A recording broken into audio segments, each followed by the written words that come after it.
Can't hear you.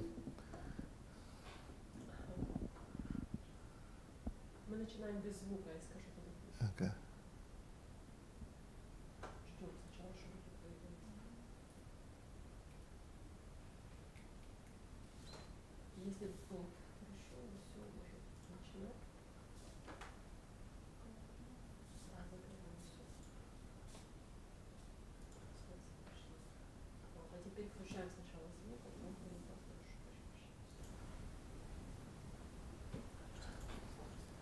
Hello, everybody.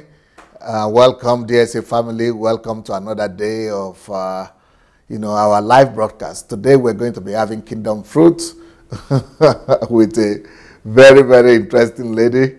African queen, African beauty, you could say. Beautiful lady, but also not just beautiful in the physical, but she is amazingly beautiful inside. Bright lady, very smart, and very accomplished in her place where she is and in her own way, I think I think she said one time that when she discovered DSA, she was thinking, oh, this is like me. And I was talking, each time I listen to her also, I think the same thing, that, oh, she is just like me. Because she's a lady that had a very similar background like me, like myself, and it's absolutely and totally unbelievable that she will make it to where she is right now, to be one of the, actually, probably the most visible black person in our city, in our town, and the most successful, and, one of the pride of Africa in Belgium. But, she, like me, is paying the price of integration, because I think she has lost her native tongue. I don't know if she still speaks or not, but I lost my native tongue as well. Now I'm trying to revive it, and I cannot even speak Yoruba so well anymore. If I don't even understand everything they say anymore. But she also, because at a point I almost lost my English too. I was struggling with my English to come and work on it. So she too started struggling with her own English, because she's speaking their language, the Belgian language, Flemish or something they call it, language. And so we have a lot of things in common. Even though she's a lady, I'm a man, but we have a lot of things in common in that sense. Okay, so let me introduce to you Vicky Suleiman. I don't know if that is the name she would like to use, but that's the name she uses on Facebook. So Vicky is here. Hello, Vicky. Hi, Jesse. Very good. How are you doing today? Fine, thank you. And you? Yeah, I'm fine. You see, especially today was one of the few days when I've been able to watch soccer, football, and I saw that your team, your country, eliminated England, and you got the third place in the World Cup. Yeah, I'm happy too. Wow. Beating them, Sorry, say that again. This is the second time we are beating them, so I'm happy. Yeah, that's almost unbelievable. In the same championship, you are beating them for the second time. Yeah. But this time is more important, because this time you got the trophy, the number 3 trophy. I'm happy. I watch the match always. I'm sure your husband and your family will be watching the match as well. I think I'm more football fan than my husband. Wow, because you are coming from Nigeria, everybody in Nigeria likes football. And also, I have to watch, because by the time I get to work, I have something to discuss about. Yes, you've got to be able to watch, to be able to be competent and talk to your workers and customers about that. Yeah. Excellent. Now, anybody who will look at you will find it difficult to believe that you are a Nigerian. They would think maybe you are from maybe North America or Caribbean or something like that. But how long ago did you leave Nigeria? I think I just finished my high school. I just finished my secondary school, which is about 17 years, because I get to jump classes because I started school very late. So I left Nigeria about almost 22 years now. So you left when you were very young from high school, after high school. Yeah. How was that possible? I hope you didn't go through Libya like most of Nigerians are doing now. No, no. 22 years ago, that is not, I mean, it's not in vogue. Those are last years. It's not in Yes, vogue at all. yes, it was not possible then. Yeah, yeah. So you were able to leave Nigeria normally and get your, go to Belgium, because Nigerians don't go to Belgium. No, actually. So, yeah, like my background, because I have my brother who live in Italy for for a very young age, because, yeah, I'm going to start from my background and Yeah. then you can get, because otherwise, like, I'm breaking something. Yes, please go ahead and tell us your story. So, I'm from Kogi State, from Okene. So, we speak Egbira. Yes. And most of our people, they are more to the north. So, Yes. they go more to the northern part of the country.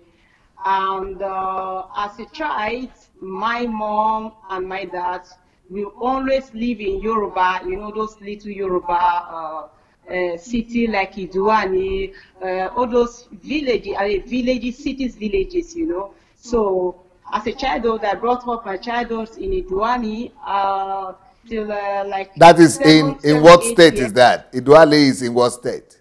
In it's Owo area. Owo area, that's Ekiti state. Yeah, because I know that my mom used to say people from Abeokuta, they are very, very, very strong, they are very powerful. So she used to trade those areas, Okay. around. Yeah, that's like Ondo, Ekiti area like that. Those areas. Okay. But as a very young age, I lost my dad because my dad is a very stubborn guy. He's an engineer. And like they try to tell him to do mago, you know what I mean? Like a job that is not done. Corruption. He refused.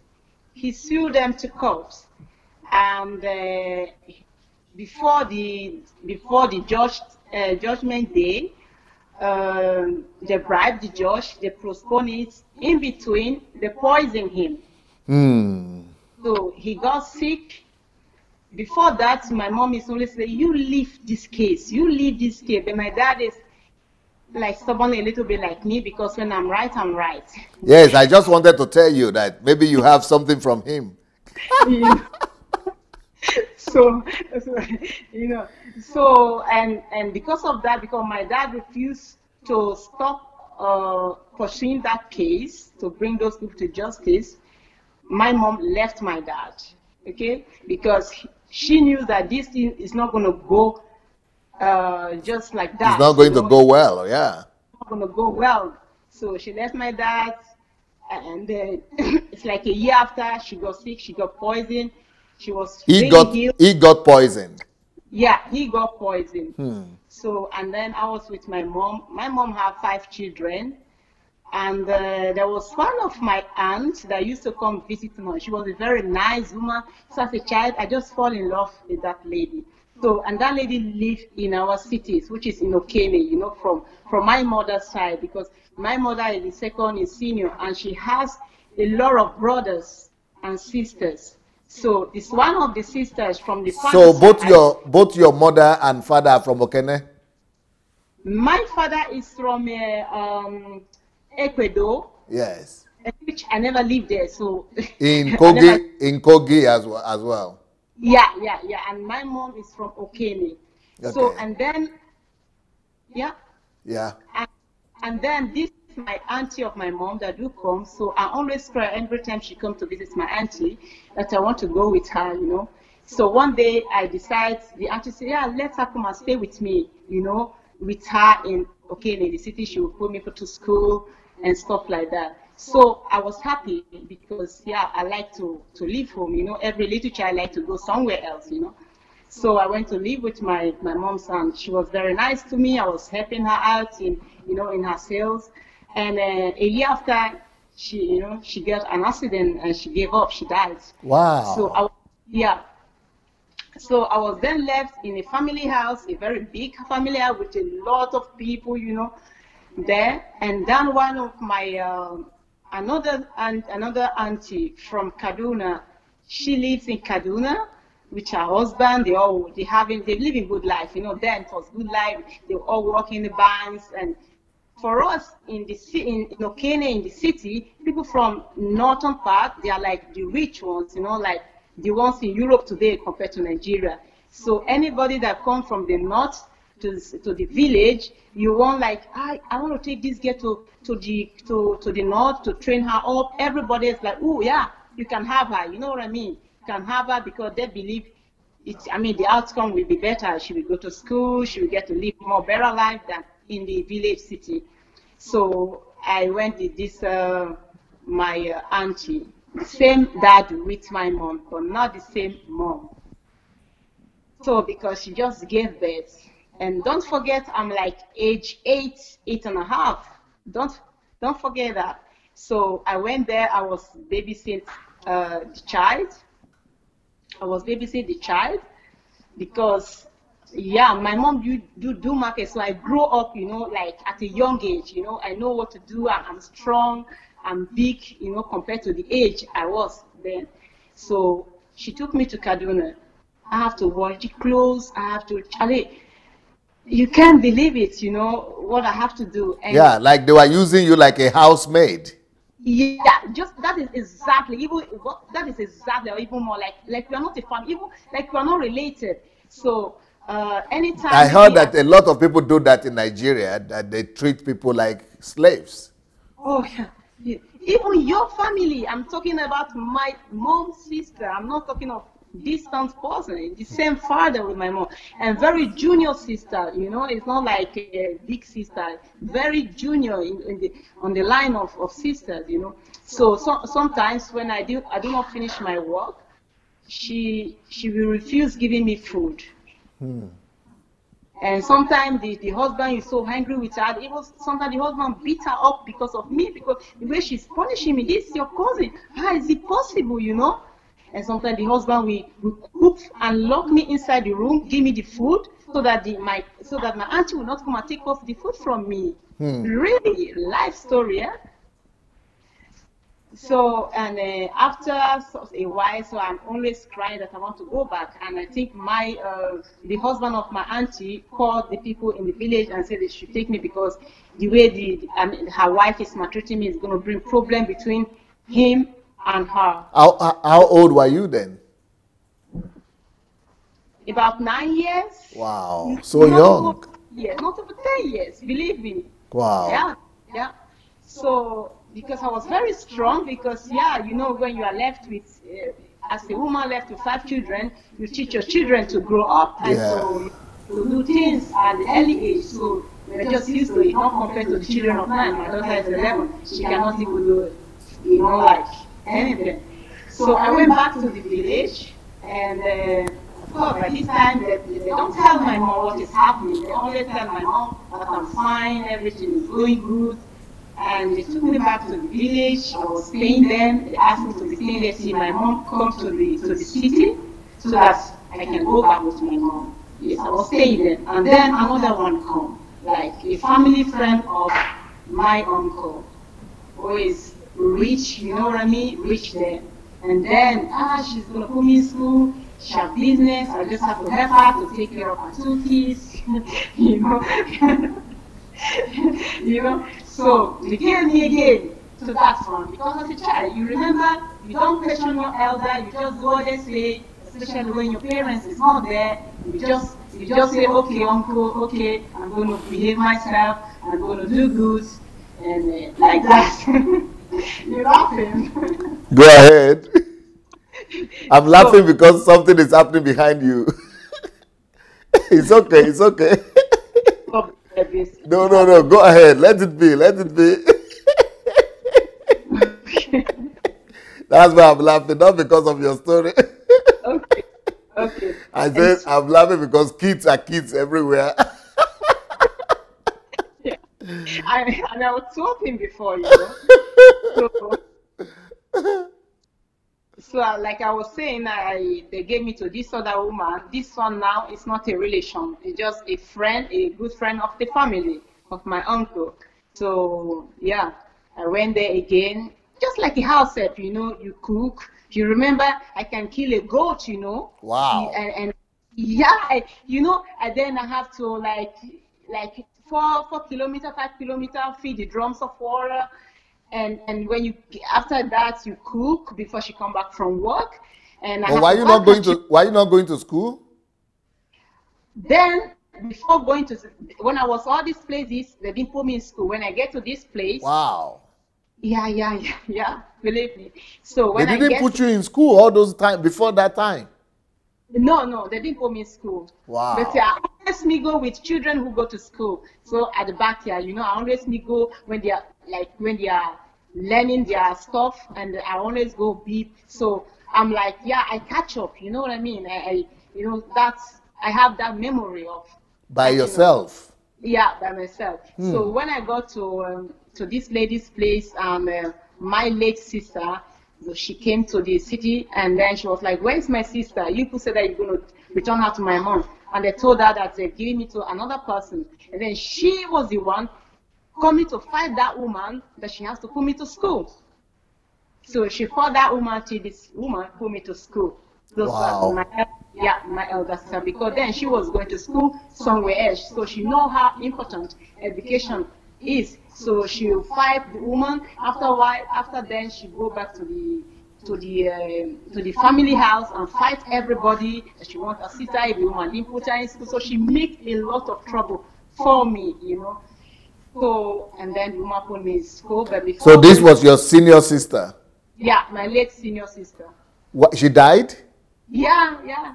When? She died about almost 13 years and a half ago. No, that she must have been very young when that happened. Yeah. She died almost at the age of 39, something like that. Wow. Yeah.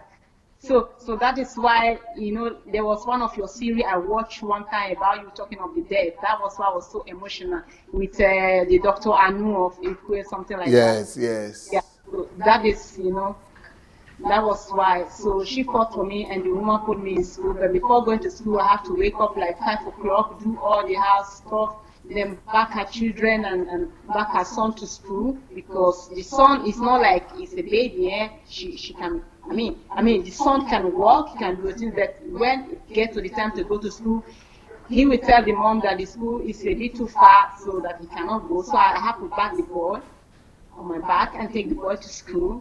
And after that, then I will go to my school. So you put the baby on your back? Yeah, and take him to school, So, and then after then... And then you go to your school after that? Yeah. After that, so it's not like at the backyard there, It's not like the baby cannot walk by himself. No, because those are part of the punishment, because you are there to walk and work. So it's like I have the opportunity to go to school, I have to eat. So yeah, so that is like a punishment, And after that, when I finish school, I will come home. Anything she see along the road, maybe like. Anything at all that is sellable, she will just buy it, hoping that I will go and hawk it for her. Because when I hawk for her, I make money for her. So I have hawked a lot of, that's why a lot of things. So you will still come back from school and be hawking in the street? Yeah. That's why I said that, when I read your book, I was like, I'm reading myself in your book, So that's why it taught me a lot of times. So I go hawk and sell things and come back. And then when I come back, I have to start making the dinner. So it's like, it's a rotation, Like, maybe it's a good thing that your son was coming around. Maybe it's a good time to hold somebody, because I'm feeling like somebody should hold you right there, right now. Yeah. Because it should be very emotional for you right now. Yeah. And I did that for till almost about 12 years, till my 12 years. And now my same sister, because doing all these things for her, she was beating me like she's fighting a man, So anytime I did something wrong, or I got to speak the children late in school, or anything, you can do anything wrong, something stupid. Maybe the soup got burned, I didn't turn it in time, or I didn't kneel down to greet the visitor that came to visit her. Everything is like a reason to beat you up, So she will just smash you, and sometimes it bites along the line while beating you. So, and then every time, because whenever my sister come around, she do come to visit me. So one day she came and she saw how I was being beaten and brutal, injured, not treated, So she went to fight the whole family. She fight everybody that she could fight. She fight everybody. She you can imagine, she take a cutlass. If you don't get my sister from there, I'm gonna kill someone in this house, So that is why they now took me from there, go back to my to the family house. So I escaped that. Meanwhile, I have a brother who lives in Europe all this while. From your mother also, or just a relative? No, just my mother, my own brother, the same mother, the same father. How did you get to Europe? Because my uncle was a rich man living in Benin City. He was like a director of the cigarette company. Okay. In those days in Benin. So, and my brother is the only son that my mother had from my father. So they took the boy because he didn't have a son then. Okay. So he volunteered to take the boy, which is my brother, to train him up in the city. So that is how that went. So he was training him up in Benin City. Then from there, he traveled. He traveled to study in Europe. Yeah, he traveled to study in Europe, and after that he didn't go back. So then he moved back to Italy. He went to stay in Italy, and then meanwhile all these things have been in the family house. So all this while I didn't have contact with this brother I'm talking about. Remember, I didn't have contact. So we all everybody on their own, So that means I never really... Were you the last born of the family, of your mom? Yes, I was the last born. Okay. Yeah. So all this while, so we never lived together like five of us in the same, or never, because, your son is big, can I have him? Your daughter, can I have her? So it's like that. So we scattered all over. But we know that we are brothers and sisters. Yeah, that happens a lot in Africa, especially when the father dies. The family members distribute the children among other family members. Yeah. So that is what I was. So meanwhile, all this while, my brother knew that he has sisters. So he's a little bit, capable, financially capable to I want to look for my sisters and my mom. So he now sent somebody to come and look for us in the village. So he was working now in Italy? Yeah. And then when he was capable, okay, now I can help them because I know I have a sister, I have this sister, I have this. So he sent somebody from Europe, a friend of his, came to Nigeria, and then he went to the family house where he was living. From there, they came to search for us, and that was how I came to the city. To Benin City, So, and then I continued my education, I was when I started back going to school, then sometimes it just got grace, because I was always doing well in school. So I have to jump a lot of classes because I was determined, because I was big among the children in the class. So I was determined, so that is how I was able to catch up the lost years, because I started late. I started going to school maybe late, very late in school. So I was able to catch up even more than people who really started at KG. So after my secondary school, my brother always say, I want to take you to England to go and study. I was like, yeah, I'm not interested. Was he in England that time? No, he was living in Italy because he's married, he has his family, he was working, so everything was going well for him.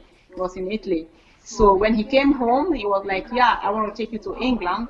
But then I was not interested. I just want to continue my study there. I was really not like that person that I want to go to Europe. Who are you living with in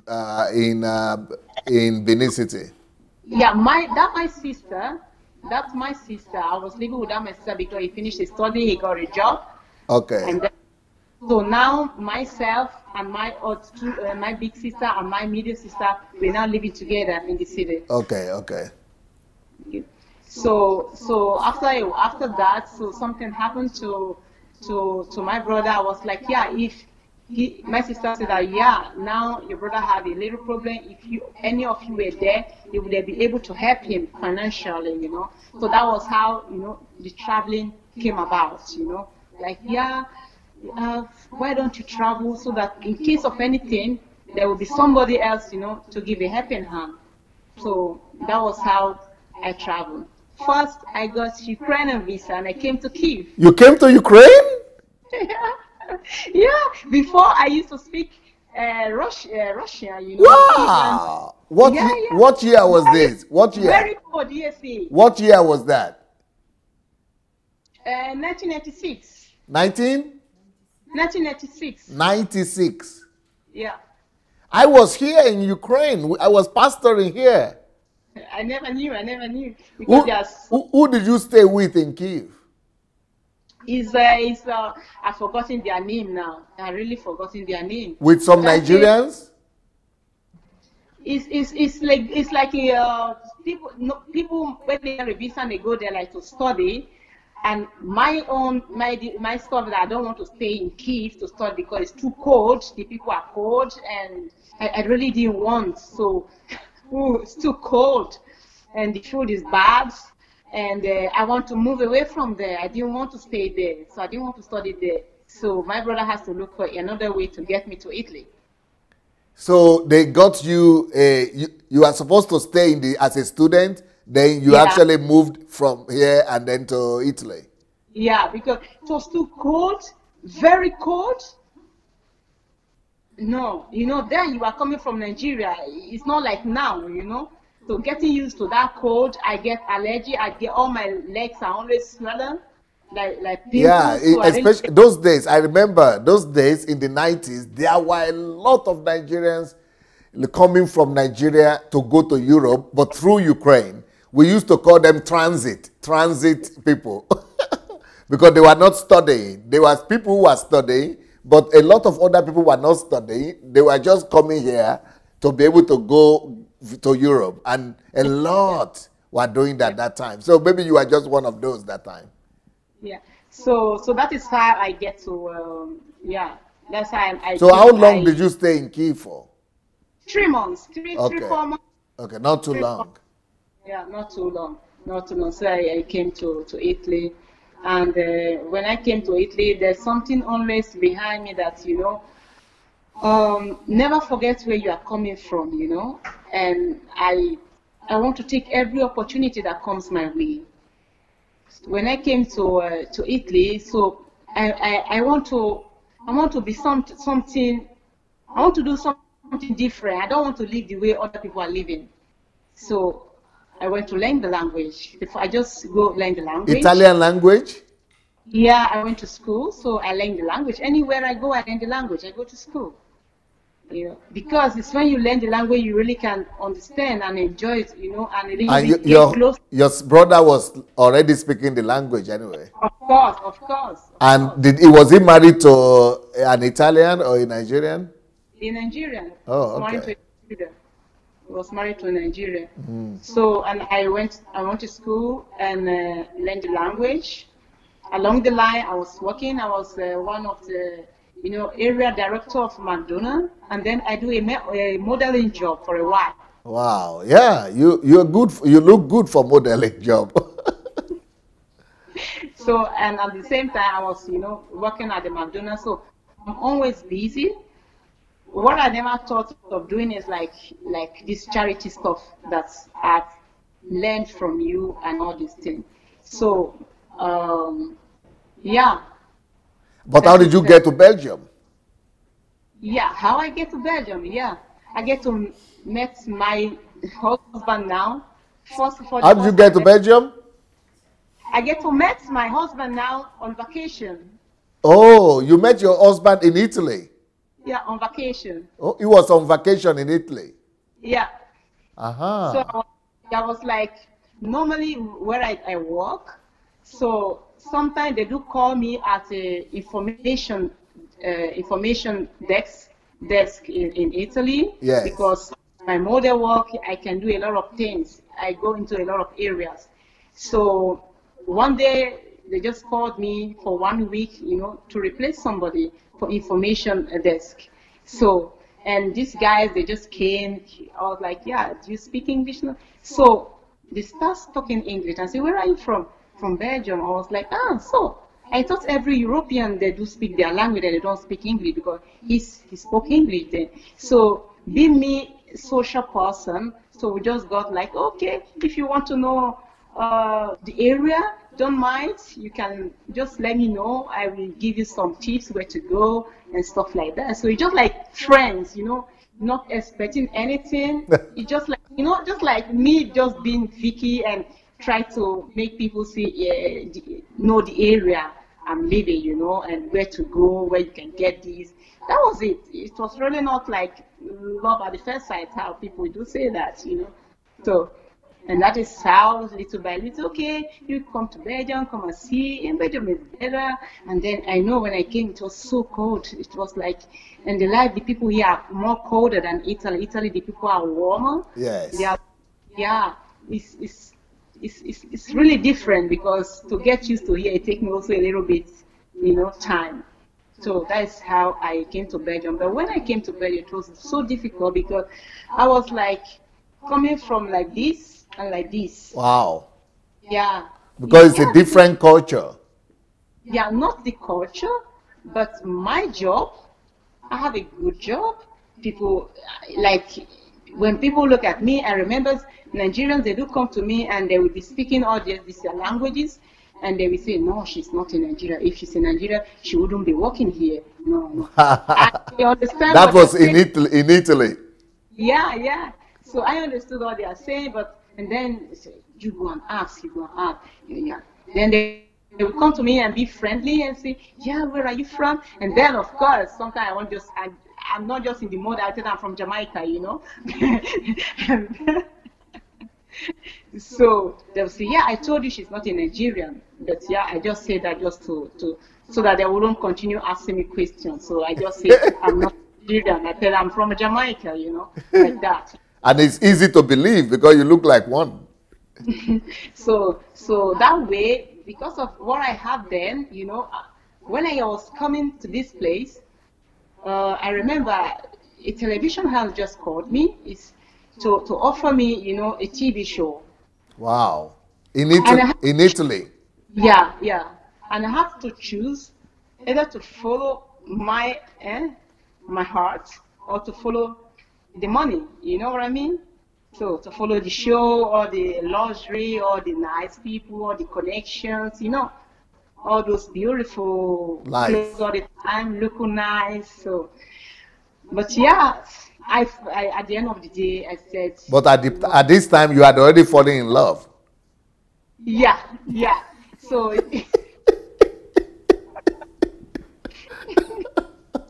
Yeah. So it was difficult. It was difficult, but I have one thing in mind. So I want people to remind this. I always say, when I was like young, I always say, I don't want to look for somebody that already made, already made man, that have everything. I want somebody I want to make life with, build the home with, make our, like our finance with, like already made that I don't have a voice.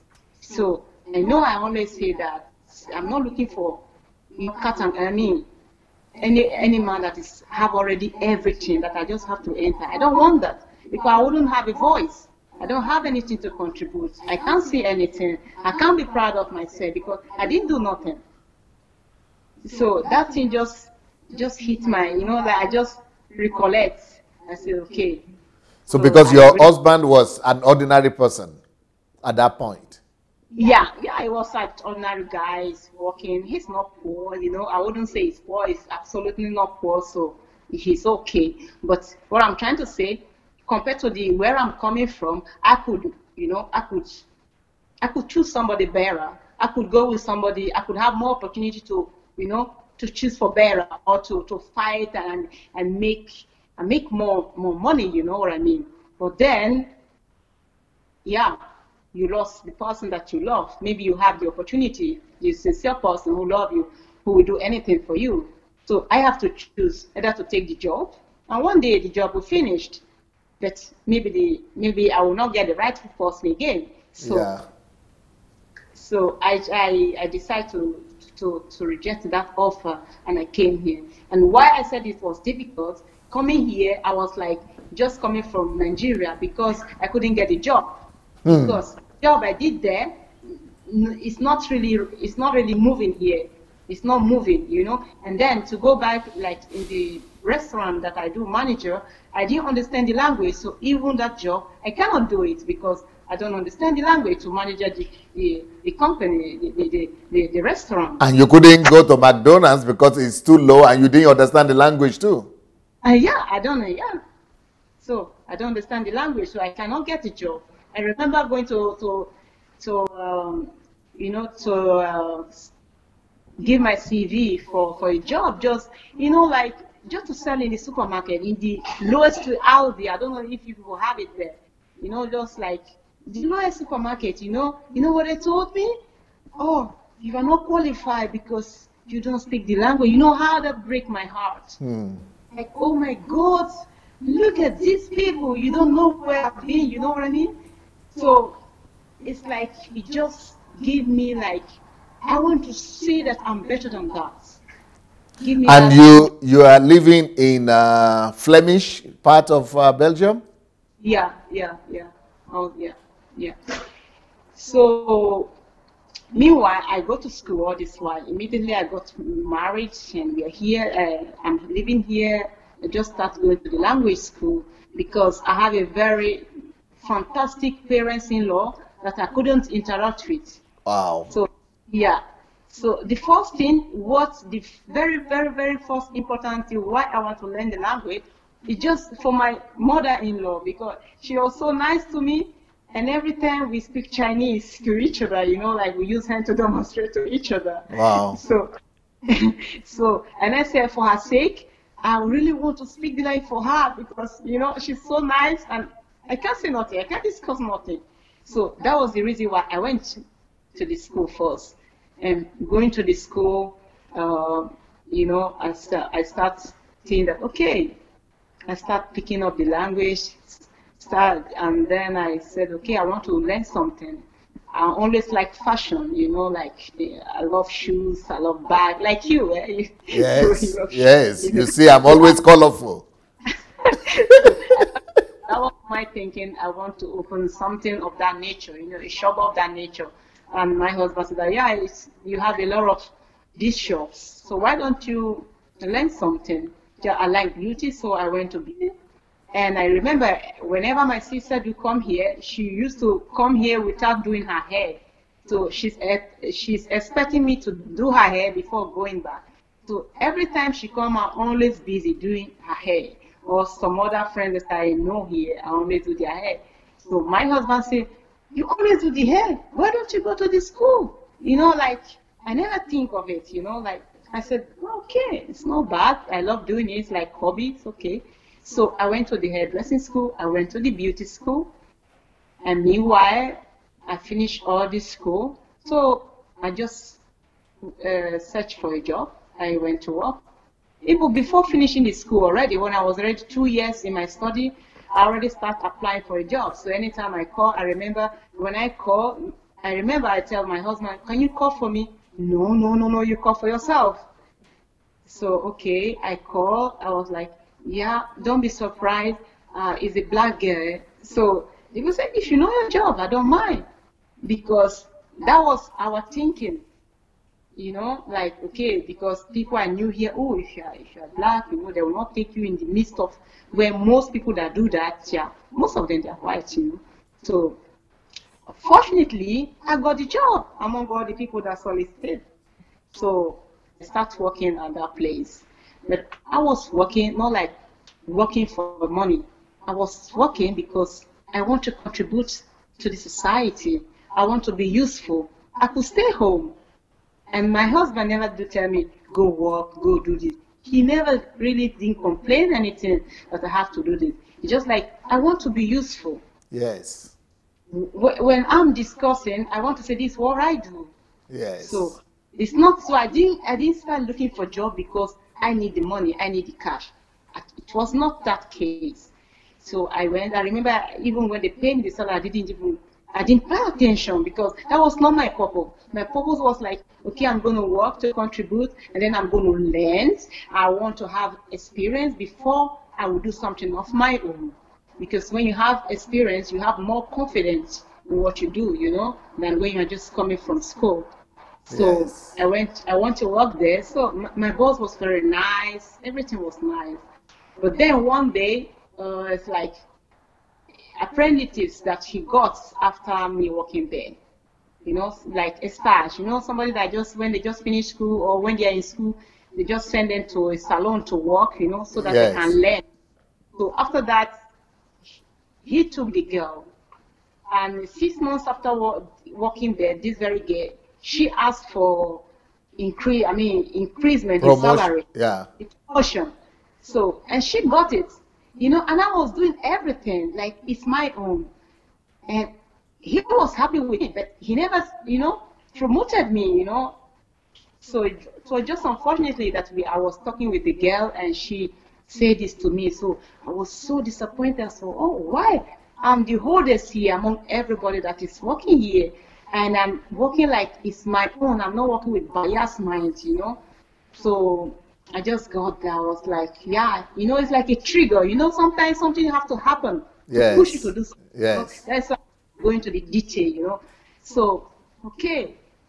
I was like, yeah, that means he didn't value me, because if he really value what I'm doing and not the job, he wouldn't do that. Because if somebody is doing something good to you, he doesn't have to ask you for something before you give. Yes. To look at that person. That is how it's supposed to be. So you are challenged to start your own thing? Yeah. So that is how it's come about. So when I wanted to start my own thing, everybody was against it. Your own business? Yeah, everybody was against it. Everybody you can think of was against it. So, but it's so deep in my mind that I remember telling my husband that, yeah, I prefer to fail. Then I know that I try, but I fail. Yes. I'm having it in my head by the age of 70 or 60, and I would say, oh, yeah, I thought of ever doing this, but I never did it. So Yes. I prefer trying it. And if it doesn't work, it's not the end of the world. Yeah. I'll go do something else, Beautiful. At least I've tried. Beautiful. So I went searching for shops, and even do your things. Don't say I didn't tell you, because in this village, you want to open your shop in this village where, it's a village that it's a Flemish village, It just, I remember when I was living here, when I walk around, people turn around to look at me, When I greet people, they look like this, like, hey, where are you coming from, So you can imagine. So you don't open a business that is not for black people, but for white people, for European people, So what kind of business is that? Is a aesthetic. So I do anything beauty. So your hair, your nails, your facial, everything about beauty. Aesthetics, yeah. Okay. Aesthetics. So like that. So I went, and that's how I started. And I remember that, yeah, nobody really gave me the courage. Why I'm saying this, because sometimes you want to do something, you are expecting everybody to clap hands for you before starting. And sometimes it will not happen. It will not happen because the people you want to that you are expecting that they will clap hands for you, they may not have that mind, that positive mind that you have. So they will not clap hands for you. See? So you have to use your positivity and believe that, okay, I've done my part, I'm doing my job good, I'm patient, I'm friendly, I'm nice to people, I will do 200% my best, not 100, but 200% my best. And then if I fail, then it's not my fault. Then it's not meant to be. So that's I started it, and And to God be the glory. We are, I think, 11 years now. So. And I heard that your shop is the best of that type in that town. I wouldn't say that, but if people do say that, so I wouldn't say that myself. I can't praise myself, but if people say that, yeah, I always want to do my best. And also, not like... And now you have become very popular in the city. Everybody knows you, and they want you to be a politician. Yeah, a lot of them have talked to me.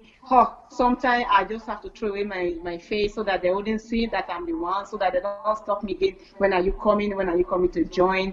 And I'm not interested. I'm not interested. Yeah, I'm not interested.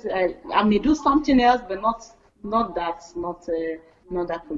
politics something, because yeah, you don't forget that I'm a foreigner in this place, and there are some people that will come to me that will ask me, are you born here? And I say, no. Why? You're not born here? How long do you live here? I just tell them I live here maybe 14 years now. You mean that? And you speak the language like this? How does it happen? Yeah, because you don't even have a Nigerian accent at all.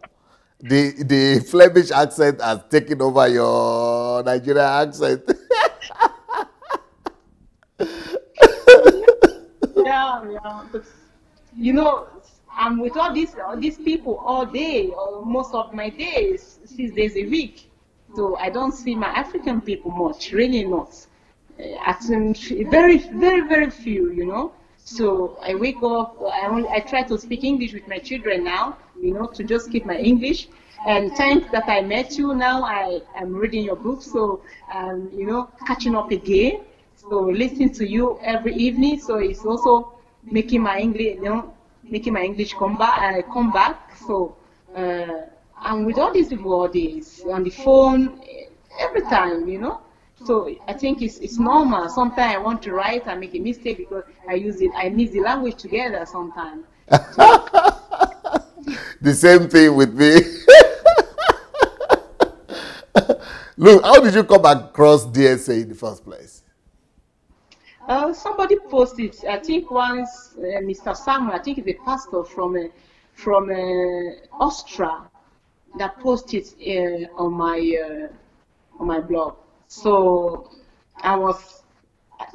before then, somebody posted, and I deleted it because I don't like seeing all those pastoring stuff, because they are really they are not impressing me at all. In my own vision of life, they are not impressing me. So they don't have anything to preach to me. That was my thinking, okay? Now you have something to preach to me, eh? Then they don't have something to preach to me. Sorry. Because you thought all of them are the same. Yeah.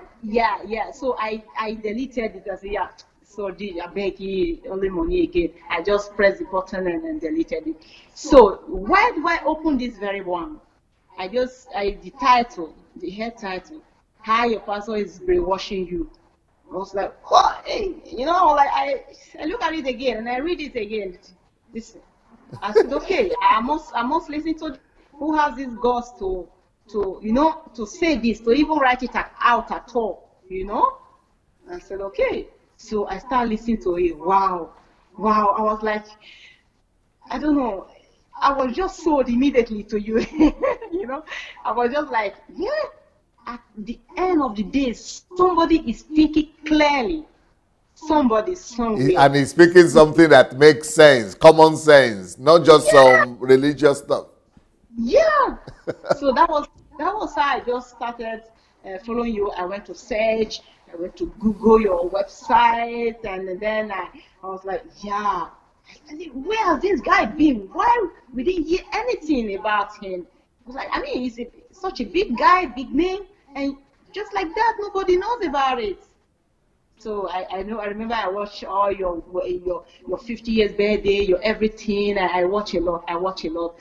And my husband was happy because the TV was for him alone. Because I was always, you know, every evening just trying to follow you up also on the daily broadcast. You are no more competing for TV with him.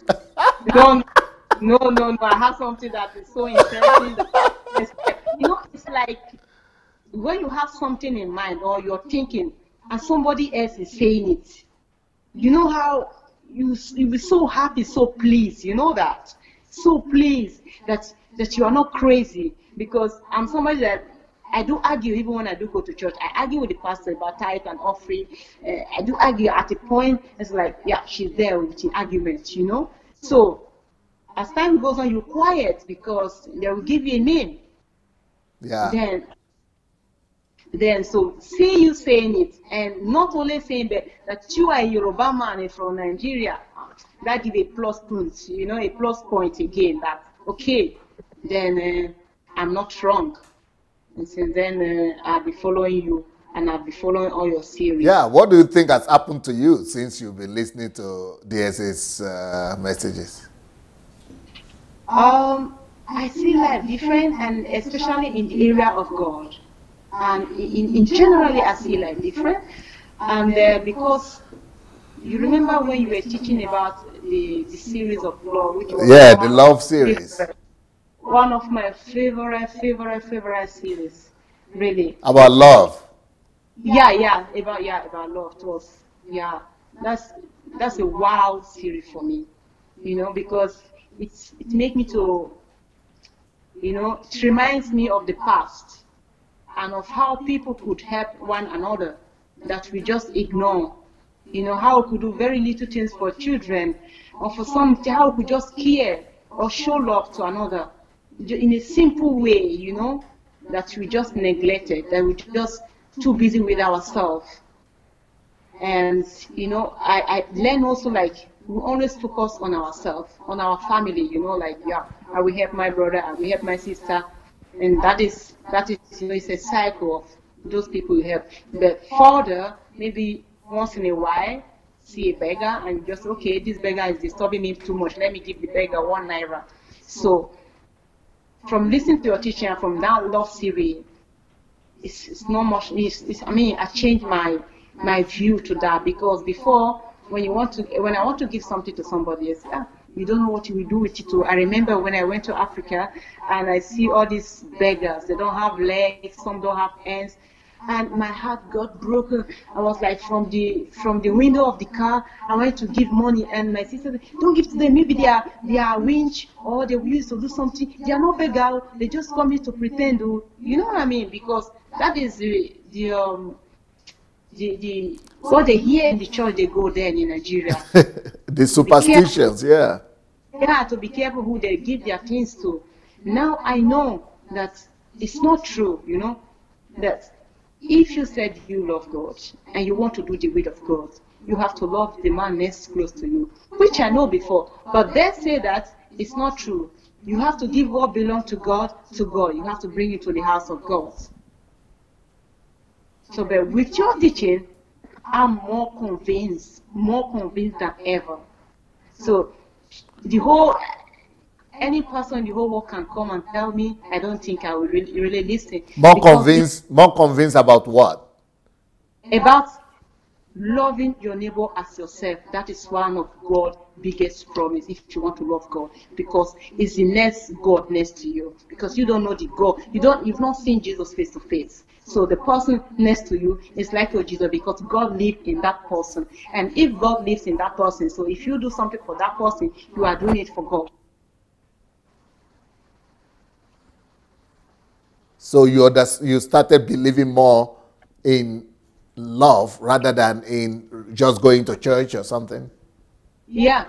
Rather than just going to church and believe, after the preaching, with your offering, and also when you go to church, the perspective, the way they explain is like, if you give something, if you want something, or if you give something there, you will get something back. And on your teaching, you give, not expecting back, because that is when God bless you. Yeah. It's not because you go there and give. Just imagine, it's like the breath we taking every day, the oxygen. It's not because we're giving, because we are not giving offering every day. We are not giving tithe every day.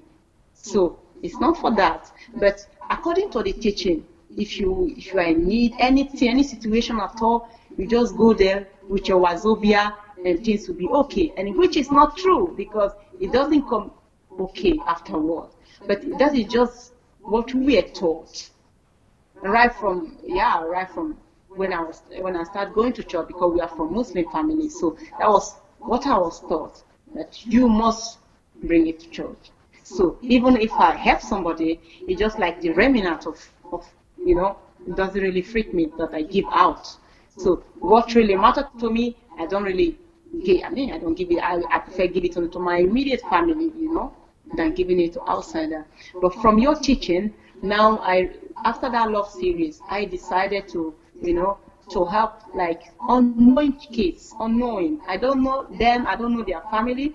I have an auntie who is a teacher, so I called her after that love series. It taught me so much, because I really cry on that love series, because it taught me, because it just like it reminded me too much of myself and all the video that you show along with it. So I call my auntie and I discuss with her that she's a teacher in a government school, that if she knows some, maybe a family that the children that are that have children that are not going to school, that's really in need, they must really be in need, you know. And then she told me there's a lady that she knows, she had 5 kids, and she just lost her husband on car accident. And since then, the two senior children, they've stopped from going to school, so they are home.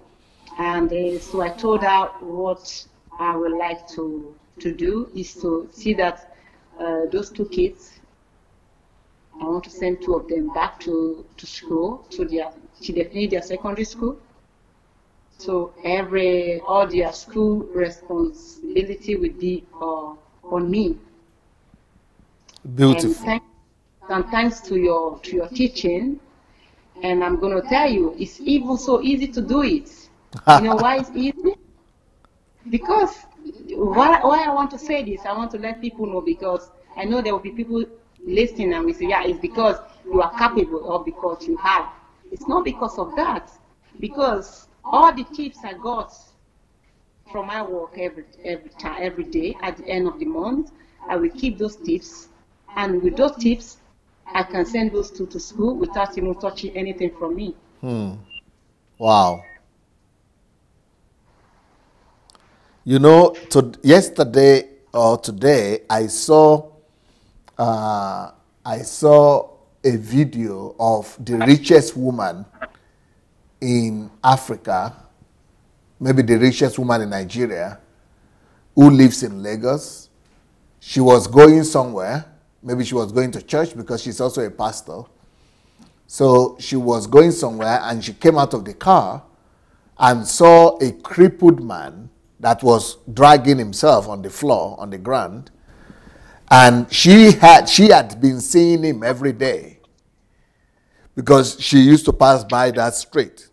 Yeah. So she got out of her car, and with all these gun people, the police and the security with guns, defending and protecting her. Yeah. So she got out of it and told she had all kind of assistants, helpers. So they brought out a wheelchair for the crippled, just one wheelchair. They brought it out, and she started interviewing the man.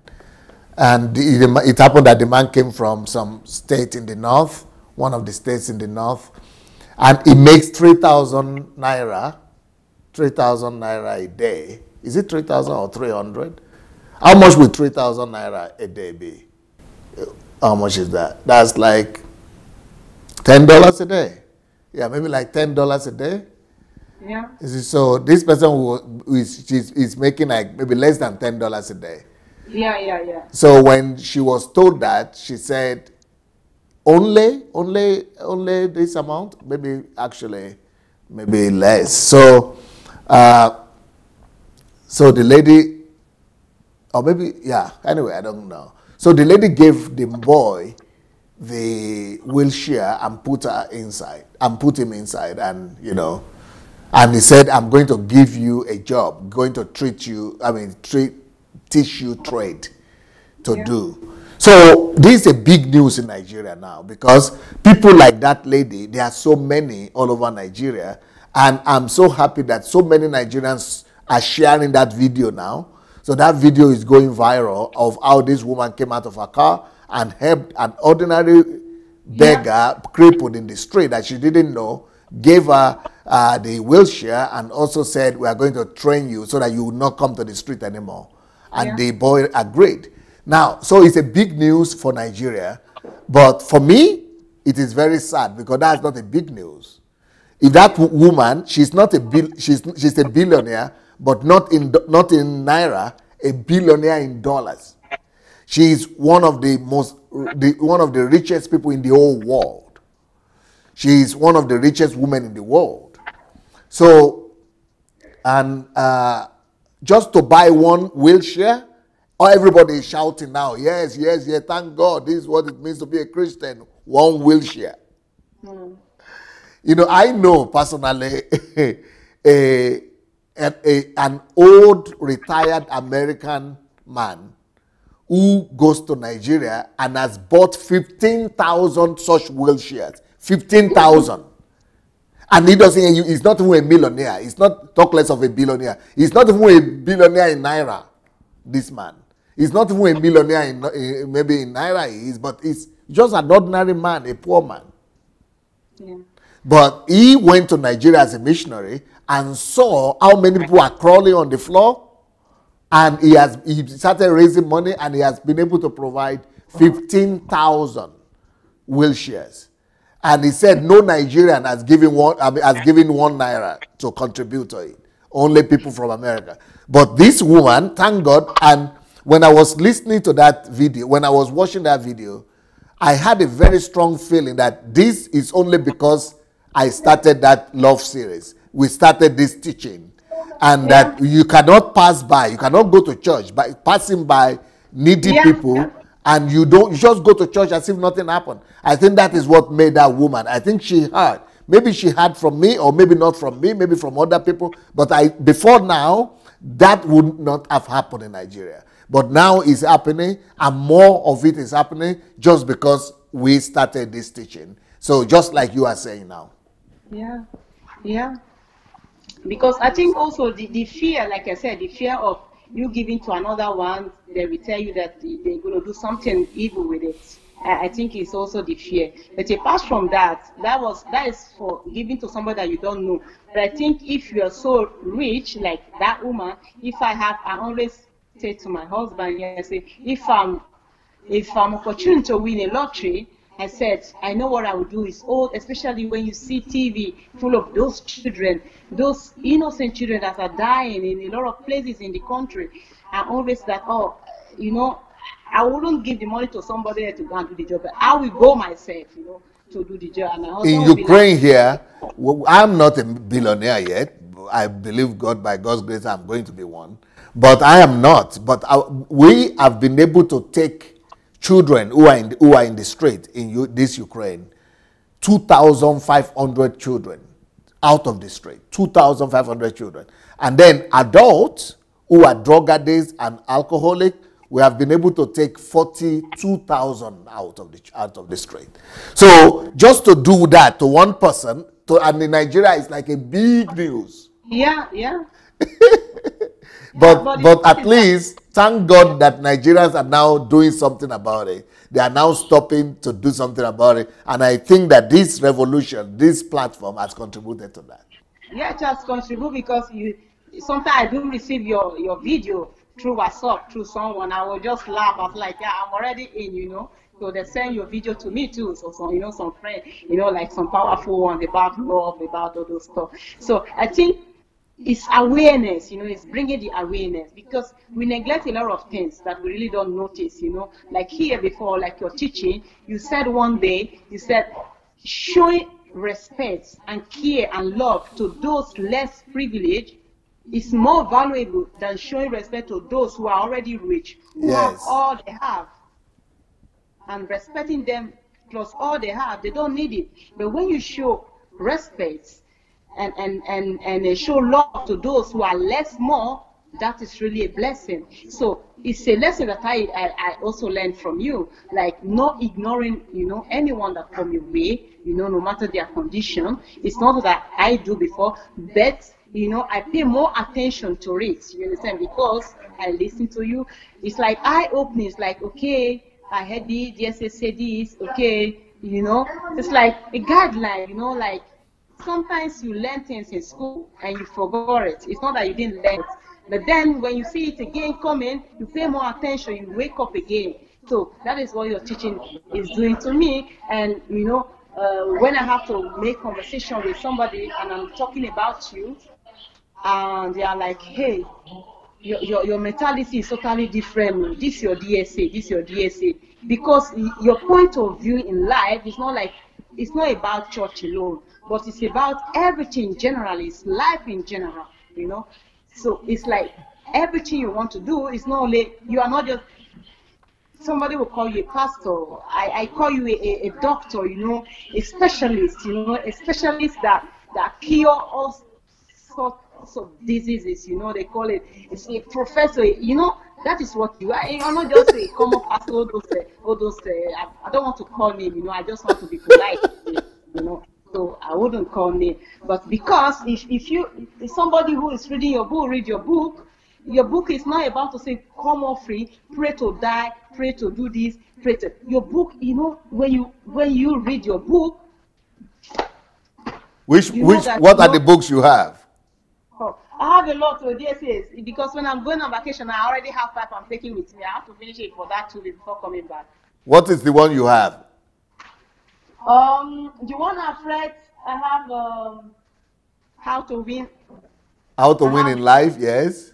I have Create Your Network, which I've read because I have other ones upstairs. How to Create Your Net Worth, yes. The network and the essence and value of life. The essence and value of life, yes. I have other 5 about the church shifts and church shift.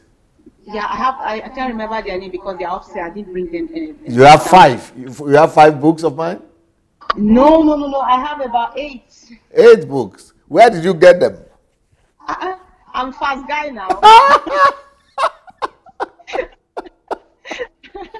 It's not difficult now. When you want something, it's not difficult. People don't have to say, where can I get that? I mean, if somebody is on your platform, you don't have to ask 10 times, where can I get that? You just to email you, I just write to your email this thing and I got it. So it was very fast and very cheap because the first one I get it from Amazon and it was even more expensive. More expensive on Amazon, yeah. Yeah, I was like, wow, when I saw the price, I was like, yeah, what?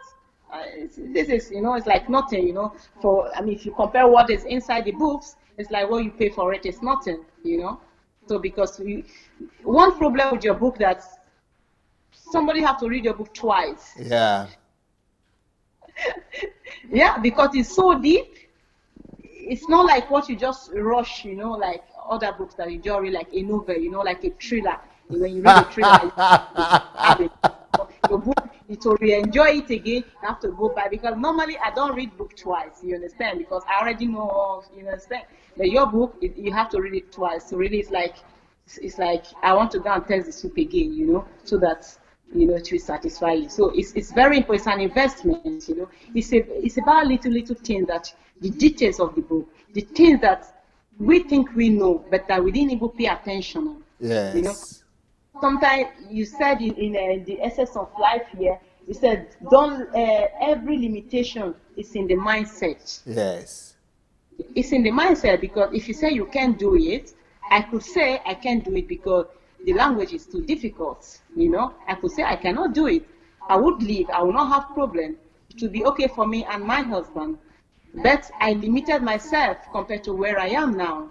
So it's in the mindset. Even when other people want to limit me, but I refuse to accept the limitation. I fight for it. So I think people have to fight for what they believe in, what they want to do in life. They have to go for it and fight for it because if you don't believe in yourself, nobody will believe in you. Yeah. So what are the books you've already read? You read 2 books already? I read How to Create a Network and The Essence of the essence and value of life is almost finished. Three almost. How to create your net worth. Yeah. The essence and value of life. Yeah. And who wins in life. And how to win in life. Yes, how to win in life. How to win in life. But how to win in life is very practical. Yeah, very, very practical. When I started reading it, I was like, not religious. No, at all. Oh, even the essence and value of life, you talk much about how you can, how you can fight more for the kingdom. It's more of the kingdom. Yes. When you fight for the kingdom, like I said, I can use this example. Like, I was not working to make money. I was just doing it because I want to be useful, you see? Yeah. But along the line, something has come along. Yeah. So, that's an example. So it's the same thing. Fight for the kingdom first, have a good relationship with God, and other things will come along. Yeah. But your value on here is not just to be here and fight day and night for money. Your value is to be one-on-one with God, to be good to your neighbor, to be righteous, and to do your best, and at the same time to love one another, which you emphasize on that a lot in this essence of life, because that is one of the most important things. And when you ask God, see that you are good with Him, God will bless you with the extras, like the Solomon asked God. Yep. Like when Solomon asked God to give him the wisdom, he could ask God to give him all material things, but he asked for wisdom to guide the people that He had given to him. And what happened? God said, because you are not selfish and ask for blessing from me, I will give you all that you didn't ask. I will make you the most powerful person, the most wise man in your own time, because he didn't ask for it. He just asked for, God, please give me the wisdom to guide the people you put under me. So it's like, if we are here today and we are like, pay attention to the people next to us, love one another, because if we say we love God, we have to love one another. So the other things, when we do our best, don't love one another and go to sleep at home, because manna does not fall from heaven. You have to work for it. So because one thing is, if somebody is reading your book and it's not a little bit deeper, it will not understand, because if you read it shallow-minded, you will not gain anything from it. You'll be like, yeah, what are you talking about here? So you have to really go deep and think why you are reading it. You have to relate some things, not the way you just say it. Don't really, I think you get what I'm trying to say. Very well. Yeah. So you have to, because if you say do this and this, you have to think deeper than that, what you are trying to say. Do you also have time to listen to my teachings on YouTube, or only live? No, I already went through all your Truth series. Truth series? Yeah, the thinking series. Thinking? Yeah, the thinking series. All of them. Wow. All of them. Because, I work with my hands, so I always put my ear, this thing, on my phone, on my work. So when I'm doing some sitting work, so I put it on my ear. So that is how I could listen to it. Because in the evening, I have to join you online. And by the time I finish with you, most of the time I read my book when I'm on my bed. So I'm too busy. Beautiful. Yeah. What would you like to tell our viewers who are watching right now about, your experience, and what would you like to share with them before we go? Because we're only having 5 more minutes to go.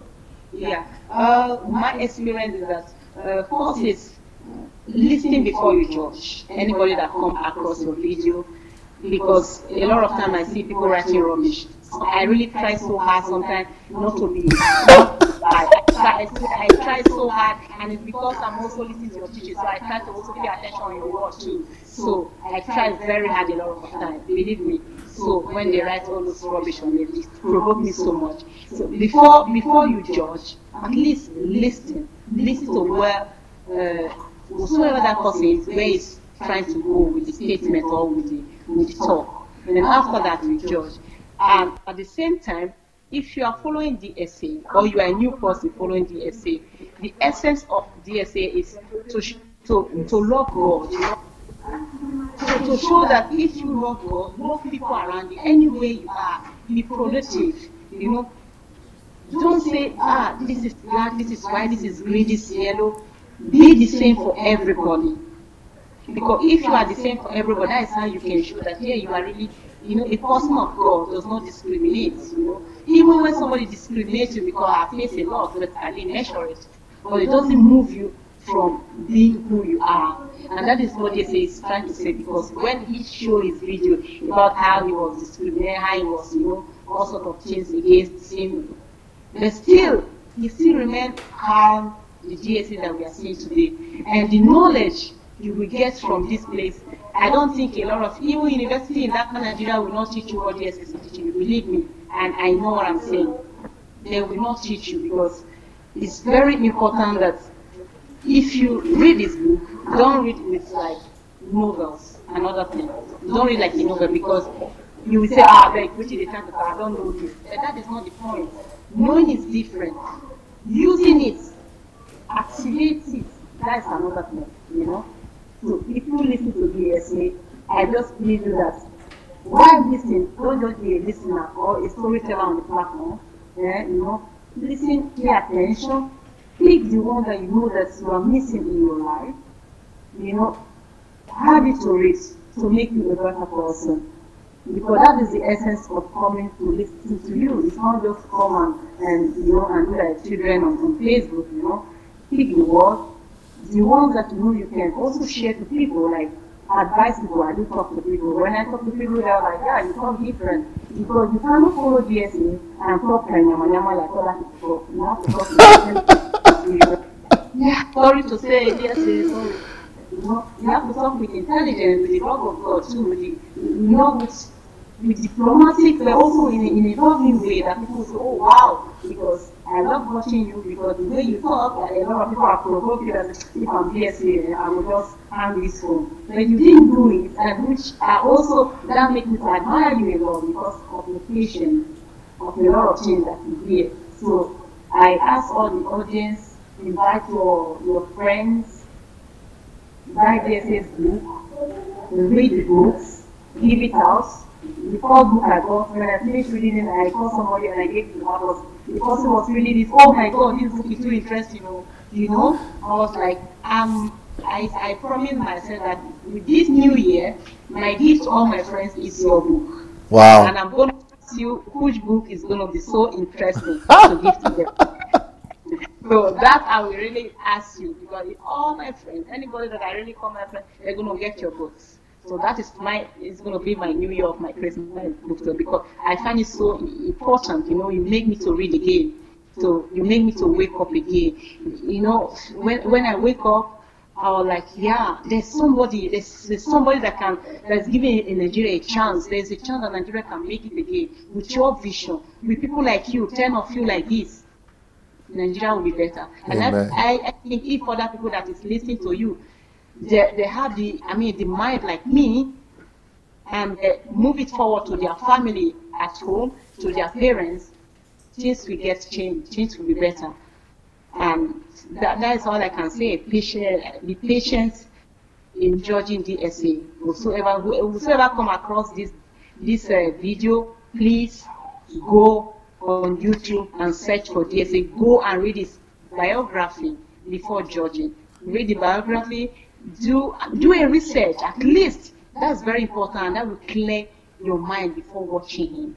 Beautiful.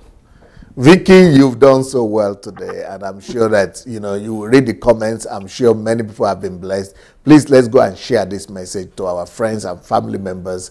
Let the story, and the very moving story. Sometimes this story will start like you want to cry with when she's telling that story, but at the end, in the middle you want to laugh. Then towards the end you want to be strong, and I think that's what she is, and that's like the example of her life. It started with very painful, sorrowful upbringing. Then she became joyful and successful, and now she's getting strong. Thank you so much, Vicky, for coming on. And I hope you'll be able to come back, maybe to do book review sometime or to come for HMT.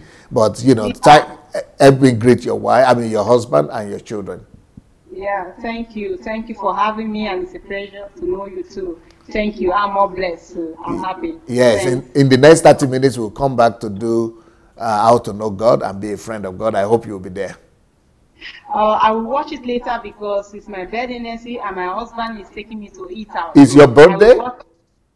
Next week is my birthday, but he just make a surprise reservation for me. Okay. So okay, happy birthday in advance to you. Yeah, thank you. Thank you so much. And go and celebrate the victory of Belgium as well. Yeah, that is true. That is true. Thank you. Thank you. Take care. Yeah, bye. God bless. Bye.